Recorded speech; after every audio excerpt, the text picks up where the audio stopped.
We had Adam Ottavino on the show this week, and the relief pitching market, this is good for Adam Ottavino, yes, is kind of thin, actually. And look, Nick Martinez, Robert Suarez, Rafael Montero are off the market, so is Edwin Diaz. So now here's a list of lefties and righties who are there. Look, there's some guys that you'd get after. Kenley Jansen's off a good year. Ottavino had a tremendous year. David Robertson looked good for the Phillies down the stretch. But compared to 2 years ago, Ronnie, that's a thin bunch. So maybe the Mets also getting after it early. Like, let's not lose this guy. He's the pick of the litter. It might be a thin bunch as far as numbers, but there's some real treasures in there. Seth Lugo is a guy that, not a lot of people are going to talk about outside of baseball, but if you're inside of the game, you know what he brings to the table as well. I think what we've got to the point, and to go back to Diaz real quickly, it's perspective, too.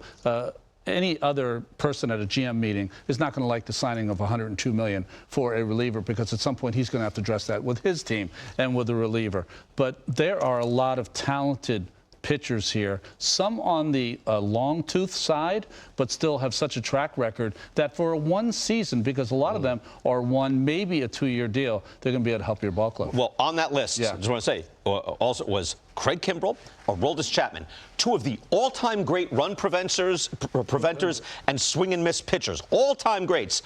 You can fall off that cliff very quickly. So when you go, that's why the danger of 5 years for a guy who, of course, he looks great right now. Will he stay great in this volatility? Well, there's danger here. Like, I'd rather not give a relief pitcher who has to be full bore all the time, 60 times a year, that kind of money. But again, what's the context to it? Like, I'm not the GM of the Kansas City Royals. Like, well, maybe we don't have to win next year.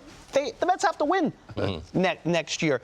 Interesting one, just to throw it out there. Seth Lugo at the GM meetings, some people were saying they were looking at him to be a starting pitcher maybe next year. Is interesting. And one guy who really stands out on that, again, a little older in the tooth, pitched at 36 last year. I really like Chris Martin. He limits strikeouts. He limits home runs. He's pitched in a lot of big games. I think he's going to be I think the analytic world really loves him. And when his number comes in, people are going to say, what?